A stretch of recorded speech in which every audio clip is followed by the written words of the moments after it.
Well, if you've ever had to ask your teacher, why do we need to learn this? Hopefully you won't have to ask that about synthetic division after this lesson, because we can't solve any of these problems without knowing how to do synthetic division.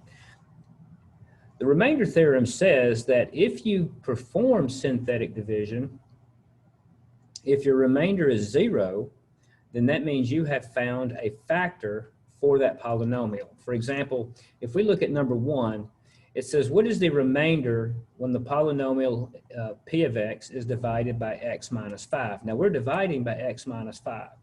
So I'm going to put positive 5 in the box. And my coefficients will be 1, negative 5,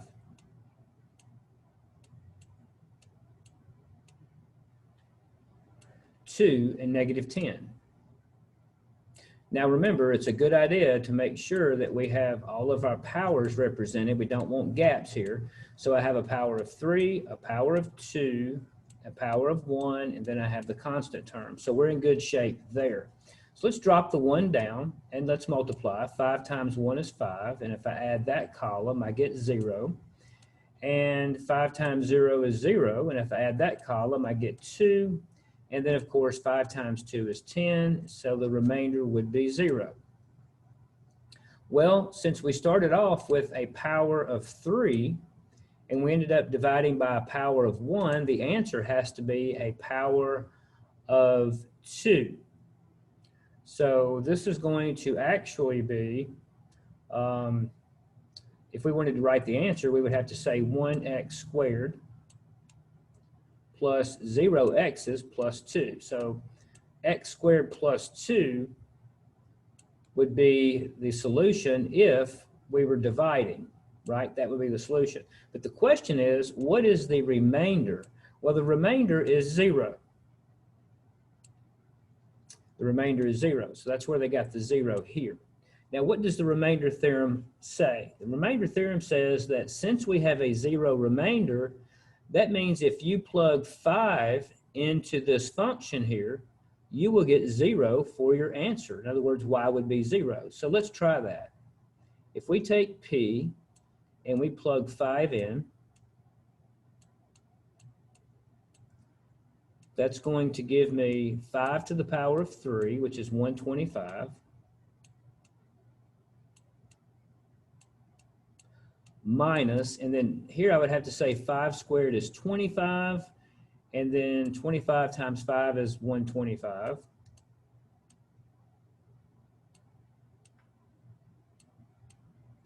And then if I say 2 times 5, that's positive 10, and then I have to subtract 10, so that's basically going to be a plus 0.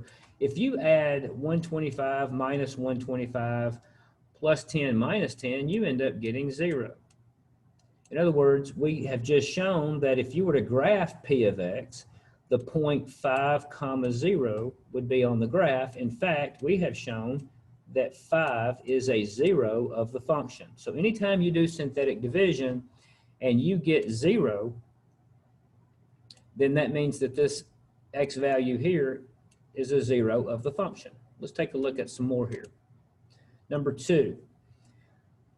Number 2 says find f of 5 using synthetic division. Well, if I want to know what f of 5 is, again, I'm going to put 5 into the box. And if I do that, I have to have a 3 and a negative 9 and a negative 20. So let's do the synthetic division. I bring the 3 down. 5 times 3 is 15. Negative 9 plus 15 ends up being 6. 5 times 6 gives you 30.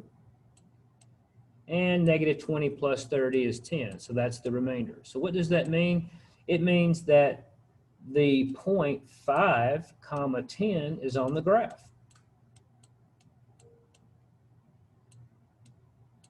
So what if you want to know what f of 300 is?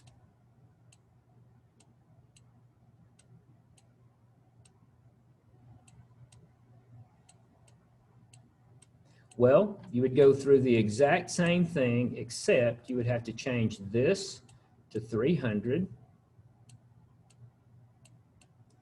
And you just go through the process again. Okay, number 3.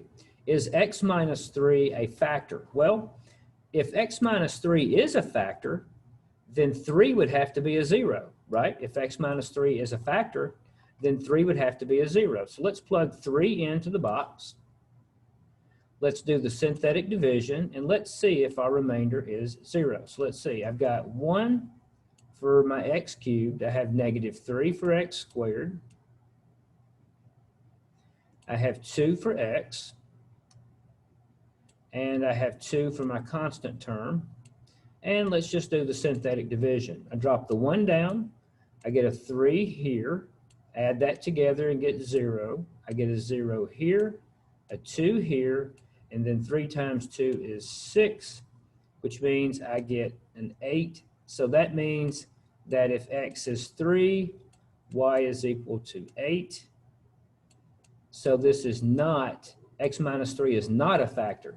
If we had gotten a 0 here, then that means we would have had the point 30, which would have made 3 a 0, and then x minus 3 would be a factor for that problem.